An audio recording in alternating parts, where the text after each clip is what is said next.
What's up, Mistress here. Here is my throwback segment where I talk about the films that turns 10, 20, 30, and 40 this week. Alright, the films celebrating their 10th anniversary. Oh, we got some good ones here.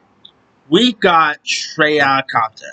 Now, of course, Straight Outta Compton is a biopic about famed rap group NWA, which of course was the acting debut of Ice Cube's kid, O'Shea Jackson Jr., playing his father here. Of course, you had Corey Hawkins as Dr. Dre, Jason Mitchell as Eazy-E, Lakeith Stanfield. He didn't really have too much screen time, but Lakeith Stanfield as Snoop Dogg was brilliant casting there. I really quite enjoyed Straight Outta Compton. It's definitely one of my top tier favorite music biopics of the past 10 years. It is really excellent. It's such a shame Jason Mitchell's career hasn't really been the best. I mean, he did that show The Chai and stuff, but it is a shame his career sort of hasn't been steady lately. I think there was accusations between Jason Mitchell and stuff. It's unfortunate when a good actor gets some accusations and do dumb stuff. And yeah, because I thought he was really good as Easy. He embodied Easy perfectly. Of course, the scene where Easy passed away, was really sad to see. I mean, Straight Outta Compton was also directed by F. Gary Gray, who gave us the first Friday movie. He just put out Lift, just recently with Kevin Hart. He did a good job with this. It's a really good film. I mean, even if you're not a fan of of NWA, you'll definitely appreciate this movie here.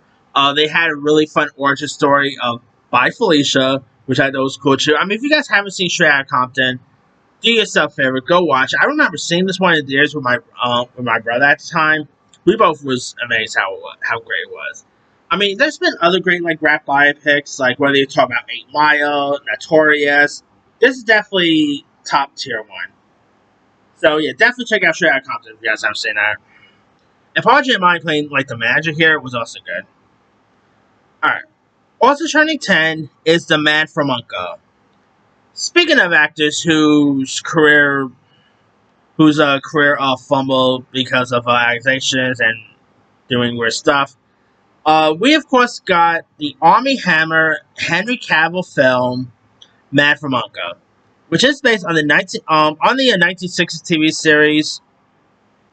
Of course, what's really funny about this is that you might not remember, but before he became a big name as CEO, is Armie Hammer was originally going to play Batman at one point in George Miller's Justice League. What I find so funny about this film is that Henry Cavill obviously came off of playing Superman.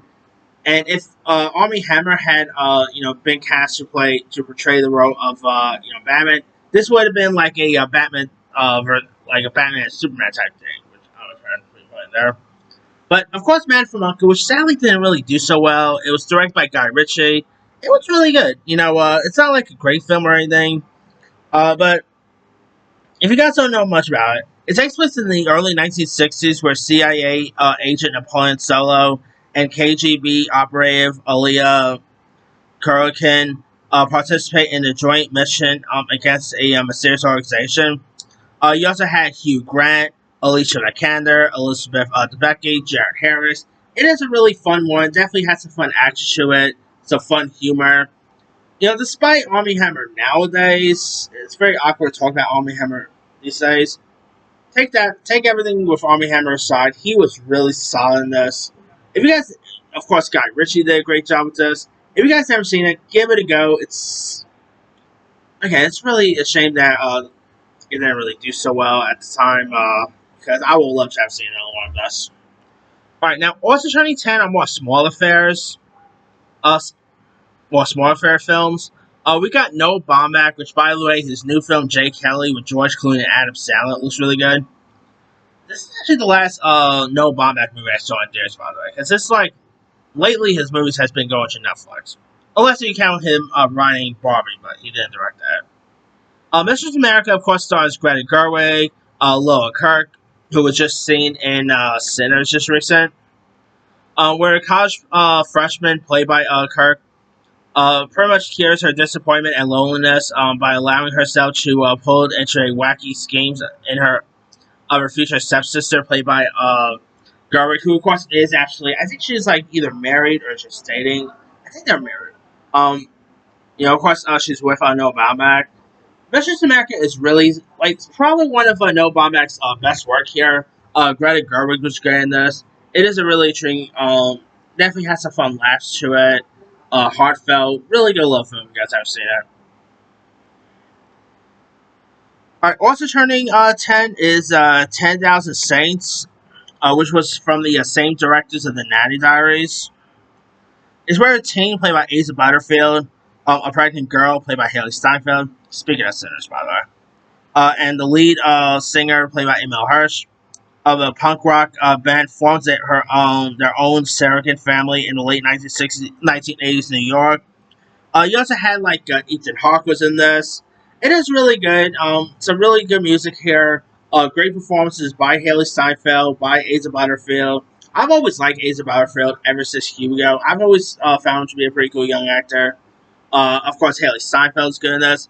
Really amazing little film if you guys ever seen that one. There's also the film Final Girl, not to be confused with The Final Girls. This film starred Abigail Breslin, and it's directed by music video director Tyler Shields. And it's about a young woman who is trained from childhood to defeat a group of high school boys who hunt and kill their female classmates. You also had Alexander Ludwig, who, funny enough, at this was actually, I believe, I think this was actually the same year, or was it the following? Yeah, I can't remember. When he was also in that other movie, Final Girls, which was also good. But the Final Girl was actually a pretty decent little action horror type film. Wes Bentley from Hunger Games fame was in this. He was good. Really good little horror action film. If you guys have seen that one. Alright. Now we got some good ones that turns 20 this week. First up, we got Deuce Bigalow, European Gigolo. Maybe not the best one.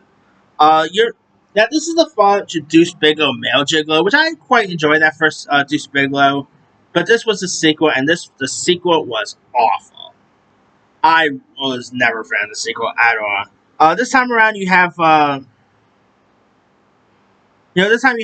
Schneider, and it revolves around male Gigolo, played by Rob Schneider, visiting his former pimp, TJ, played by Eddie Griffin, and looking for a murderer who is like killing the greatest man W's of all time. Again, it's not so good. You had Till Schweiger was in this, Eddie Griffin, a cameo by Adam Sandler. It's not all that funny. It's not really that memorable. Again, I like the original Deuce Bigalow, but the sequel just wasn't all that great. Alright, also turning 20 is Four Brothers. Of course, Four Brothers was directed by the late John Singleton, who gave us like Boys in the Hood. He gave us other stuff like Poetic Justice. Tragically, he did pass away a couple of years ago. Now, this movie stars Mark Wahlberg, Tyrese Gibson, Andre 3000. You had Garrett Hedlund, Terrence Howard, Taraji P. Henson. Terrence Howard had a really good shit out of the fire. Like, if you thought, Pedro Pascal is in everything this year, that's nothing compared to Terrence Howard in 2005. I mean, 2005, Terrence Howard was in, was it Iowa in 2005 or 6? I think that was 2006. But 2005, he had, like, Hustle Flow that year, Four Brothers, Crash. Like, if you're, complaining about Pedro Pascal being in everything this year, just go all the way back to 2005 when Terrence Howard was in almost everything. Terrence Howard was pretty much the Pedro Pascal of the 2000s, in my opinion. Alright. Now, as for Four Brothers, by the way, it is about four adopted brothers who set out to avenge the murder of their adopted mother. And it's a really good one. Of course, Mark Wahlberg, Andre 3000, who was also in Ottawa. I mean, Four Brothers is really decent. A really decent crime flick. The brother dynamic chemistry between the four leads is great. It is a really good film if you guys have seen it. Alright. Also turning 20 is The Skeleton Key. Now, this starred Kate Hudson, the late Jenna Rollins. And if you guys don't know much about it, Is pretty much more like a New Orleans hospice nurse who begins a job at a Terrebonne Parish plantation home and begins entangled in a mystery involving the house, its former inhabitants, and the hoodoo rituals that took place there. Of course, Kate Hudson, Janet Rollins was really good in this. You also had the late great John Hurt. So really good cast members. It is pretty creepy throughout. Of course, Kate Hudson, like, getting into the horror sphere was pretty interesting too. Really good little film, if you guys ever see that. Also turning 20 is The Great Raid, which stars Benjamin Bratt, James Franco, Joseph Fiennes. And it's where, like, General Douglas MacArthur selects Lieutenant Cole Henry Mucci, played by Bratt, to command the boat rescue mission in Philippines. And I remember watching this one, like, years ago. It's a little boring, to be honest. I never really cared for this one. I mean, I do like a good war movie, but this definitely wasn't one of the better ones there. Alright, also turning 20, we got 11-14, which starred the likes of Rachel A. Cook. You also, of course, you had the late great Patrick Swayze, Henry Thomas, from E.T. fame, Hilary Swank. And it follows the 5 different storylines that all leads up to a series of events that happen on one evening at 11:14. Really good little film there. Really, like, it definitely had a little bit of, like, the Euphoria feel to it at the time. Great performances by Hilary Swank, Patrick Swayze, of course. He was still obviously still active in the before his passing in 2000s. Remember he was in Dying Dark that decade too. But this is actually pretty decent. Interesting, connected stories throughout. Really good from there. Alright. Now other films turning 20 this week. We got Persuasion, which of course stars the likes of Evan Rachel Wood, James Woods, Ron Livingston. And it follows a sociopathic 15-year-old student at a elite Beverly Hills Academy who accuses her drama teacher of harassment here. Really interesting little film there. I mean, James Woods now, say what you want about James Woods nowadays. He was actually pretty solid in this one. Evan Rachel Wood was pretty good. Interesting courtroom type film, so well worth watch there. Also turning 20 is Grizzly Man. Which of course is directed by the always great Werner Herzog, and it pretty much includes some of the Treadwell's own footage of interactions with brown bears before 2003. Really good documentary, which I think actually scored a couple of Oscars. I think it actually scored a Best Documentary nomination, if I'm not mistaken. But it's still pretty decent. Well worth a watch there.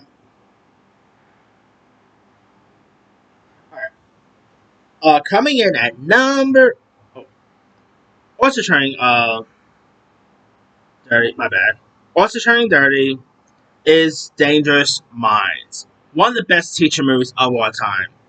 Obviously, of course, this does star Michelle Pfeiffer. You also had the late great Coolio. Obviously, included the most iconic rap song of all time, Gangsta's Paradise. I mean, Dangerous Minds is a really good one. Of course, if you guys don't know much about Dangerous Minds, again, it stars Michelle Pfeiffer, and it's produced by Jerry Bruckheimer, which I always keep forgetting. Jerry Bruckheimer is the producer on this. And here, of course, Michelle Pfeiffer plays retired U.S. Marine Luanne Johnson, who in 1989 took up teaching at a position at Calmont High School in California. And, of course, her students were mostly black and Latino teenagers from East Palo, and of course, like a racially segregated economic here. It is a really interesting one. Michelle Pfeiffer, probably one of the most iconic teachers of the 90s. You also had Courtney B. Vance was in this. Really super. I actually used to watch this tons of times though when I was in school and on. My teachers will show this. It'll either be this or some sort of sport movie, radio or whatever. This was always got shown tons of times when I was in school, and it's a really interesting one. Great performances by Michelle Pfeiffer. Again, Gangsta's Paradise. Nowadays, you might associate that with the Sonic the Hedgehog trailer, a few years ago. But that song, of course, came from Dangerous Minds. So yeah. All right. Also turning 20, we got the Brothers McMullen. They might talk to the sequel for this might be coming, but we'll see. It starred Ed Burns, and it deals with the lives of three Irish Catholic McMullen brothers from Long Island, New York. Not a bad film there. We also got a Kid and King Arthur's Court, which stars Thomas St. Nicholas, who you might remember from American Pie fame. And of course, if you guys don't know much about a Kid and King Arthur's Court, this of course was like one of Kate Winslet's earliest roles and one of Dan Craig's earliest roles. It's where like a little league player is sent back into medieval times where he is given a task here. Of course, this like Thomas and Nicholas, like this was before he did like American Pie fame and stuff. He was pretty decent here. Daniel Craig was good. Really interesting '90s Disney film worth giving a go. There's also a Walk in the Clouds, where a young married soldier befriends a pregnant lady who is petrified by her father, who will disown her and agrees to pose as her boyfriend here. It of course stars like Keanu Reeves. It is a period piece film, so well worth a watch there. Also turning 40, now Phil turning 40 this week. We got Volunteer, one of Tom Hanks' earliest roles, directed by Rafa Khan director Nicholas Meyer. It does take place in 1962, where like after Yale graduation, womanizing Lawrence flees a gambling debt that his rich dad won't pay here. Not really Tom Hanks' like top tier best work, but it's an interesting little film worth giving a go. Really showcase Tom Hanks like how great Tom Hanks will go on to become, and I mean he's always like whether they talk about Forrest Gump, whether they talk about Castaway, Tom Hanks is one of the greatest there is. Also turning 40, we got America Flyers, directed by War Games director John Badham.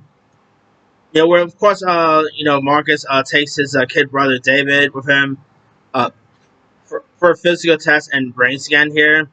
Not a bad little film there. I mean, it's not like John Badham's best work. Uh, of course, this is directed behind Saturday Night Fever, War Games. He is a really cool director, and again, this is not his best work, but it's an interesting one worth giving out. Also turning 40, we got The Bride, which is a sci-fi horror film starring Flashdance star Jennifer Beals, famed singer Sting, Clancy Brown. It is based on the Mary Shelley's Frankenstein book, and follows Baron Charles Frankenstein, who creates a woman, Eva, while his original monster believes to have been killed in a laboratory accident. It's an okay one. I mean, of course, Sting, Sting is no stranger when it comes to acting because he was in the original Dune. Definitely one of his top tier best performances here. Really good one. Jennifer Beals is great. Really good film there. Alright, there's also Return of the Living Dead, directed by Dan O'Brien. And of course, it tells the story of how a warehouse owner, accompanied by his two employees, a mortician friend, and a group of teen punks, deal with the accidental release of a unlikable brain hungry zombie here.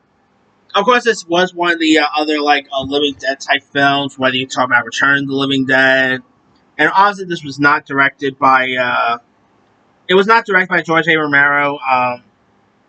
But you can definitely tell it was very inspiration by George A. Romero's work at the time, and obviously really cool practical effects there. Really interesting film.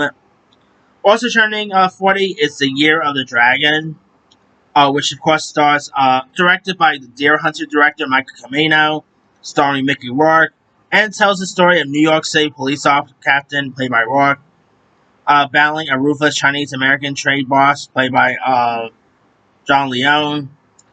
Of course, obviously, Mickey Rourke was pretty popular at the time. Nowadays, I don't know, Mickey Rourke nowadays is a little weird. But at the time, Mickey Rourke was in some great stuff. And this was definitely one of them. It had some really fun action to it. Really entertaining 80s film. So, well worth watching there. But that's pretty much it. Let me ask you guys, which of these films stand out to you the most? The 10-year one, I should say either Man from Uncle or Mistress America. I'm going with Straight Outta Compton. That is the better film there. The 20-year one, I'm going with Four Brothers. The 30-year one, Dangerous Mind. And the 40-year one, I'm going with Voulenteers. Drop comments below. Don't forget to like, subscribe, hit that bell for notifications. This is Tim.